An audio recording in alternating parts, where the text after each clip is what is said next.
بسم اللہ الرحمن الرحیم۔ السلام علیکم۔ حضرت سعید بن عامر رحمہ اللہ علیہ حضرت عمر رضی اللہ تعالی عنہ کی جانب سے حمص کے حاکم تھے۔ اہل حمص نے حضرت عمر رضی اللہ تعالی عنہ سے ان کی متعدد شکایاتیں کی اور ان کے معزول کرنے کی درخواست کی۔ حضرت عمر رضی اللہ تعالیٰ عنہ کو حق تعالیٰ شانہ نے فراست کا خاص حصہ عطا فرمایا تھا، جس کی وجہ سے مردم شناسی میں خاص دخل تھا اور اس کا ہزاروں مرتبہ تجربہ بھی کر چکے تھے۔ اس پر تعجب فرمایا کہ میں نے تو بہت بہتر سمجھ کر تجویز کیا تھا، اور اس کی دعا کی کہ یا اللہ میری فراست کو لوگوں کے بارے میں زائل نہ فرما، کہ اس سے تو سارے ہی محکموں کے آدمی میں نااہل ہو کے گھس جانے کا اندیشہ ہے۔ اس کے بعد حضرت عمر رضی اللہ تعالیٰ عنہ نے حضرت سعید کو طلب کیا اور شکایت کرنے والوں کو بھی بلایا اور ان سے دریافت فرمایا کہ تم لوگوں کو ان سے کیا کیا شکایتیں ہیں۔ انہوں نے 3 شکایتیں کی تھیں۔ ایک یہ کہ دن میں بہت دیر سے گھر سے نکلتے ہیں، عدالت میں دیر سے پہنچتے ہیں۔ دوسرے رات کو اگر کوئی ان کے پاس آ جائے تو اس وقت اس کی شکایت نہیں سنتے۔ تیسرے ہر مہینہ میں 1 دن تعطیل کرتے ہیں۔ حضرت عمر رضی اللہ تعالیٰ عنہ نے دونوں فریق کو سامنے کھڑا کیا اور فرمایا کہ نمبر وار مطالبات کرو تاکہ ہر شکایت کا علیحدہ علیحدہ جواب لیا جائے۔ ان لوگوں نے کہا کہ صبح کو دیر میں گھر سے نکلتے ہیں۔ حضرت عمر رضی اللہ تعالیٰ عنہ نے ان سے جواب طلب کیا۔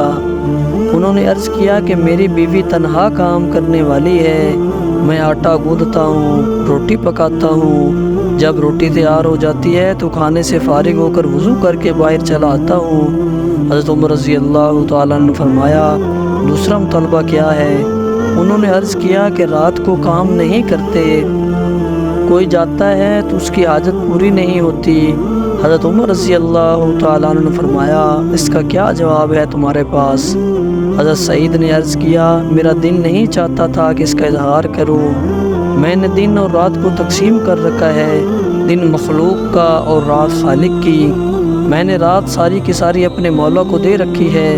حضرت عمر رضی اللہ تعالیٰ نے فرمایا تیسرا مطالبہ کیا ہے؟ انہوں نے عرض کیا کہ مہینہ میں 1 دن تعطیل کرتے ہیں۔ حضرت عمر رضی اللہ تعالیٰ عنہ نے فرمایا اس کا کیا جواب ہے؟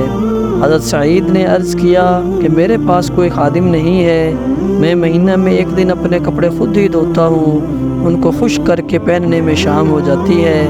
حضرت عمر رضی اللہ تعالیٰ عنہ نے حق تعالیٰ شانہ کا شکر ادا کیا کہ میری فراست غلط نہ ہوئی۔ اس کے بعد ان لوگوں سے فرمایا کہ تم اپنے امیر کی قدر کرو۔ ان سب کے جانے کے بعد حضرت عمر رضی اللہ تعالیٰ عنہ نے حضرت سعید کے پاس 1000 دینار اشرفیہ بھیجی کہ ان کو اپنی ضروریات میں خرچ کرے۔ ان کی بیوی نے کہا اللہ کا شکر ہے کہ اس نے بہت سی ضروریات کا انتظام فرما دیا، اب تمہیں خود گھر کے کاروبار کرنے کی احتیاج نہ رہے گی، ایک خادم بھی اس میں سے خریدا جا سکتا ہے اور دوسری ضروریات بھی پوری کی جا سکتی ہیں۔ حضرت سعید نے فرمایا کہ یہاں ہم سے بھی زیادہ محتاج اور ضرورت مند لوگ موجود ہیں، ان کو ان لوگوں پر نہ خرچ کر دیں۔ بیوی نے اس کی خوشی سے قبول فرما لیا۔ انہوں نے اس میں سے چھوٹی چھوٹی تھیلیاں بنا کر ایک فلاں مسکین کو، ایک فلاں یتیم کو، ایک فلاں کو، غرض بہت سا حصہ تو اسی وقت تقسیم فرما دیا۔ کچھ بچا تھا اس کو بیوی کے حوالہ کر دیا کہ تھوڑا تھوڑا خرچ کرتی رہیں۔ بیوی نے کہا کہ اس بچی ہوئی رقم سے یہ غلام خرید لیں، گھر کے کاروبار میں تمہیں سہولت ہو جائے گی۔ فرمانے لگے کہ نہیں، ان قریب تو اس سے زیادہ حاجت والے تیرے پاس آئیں گے۔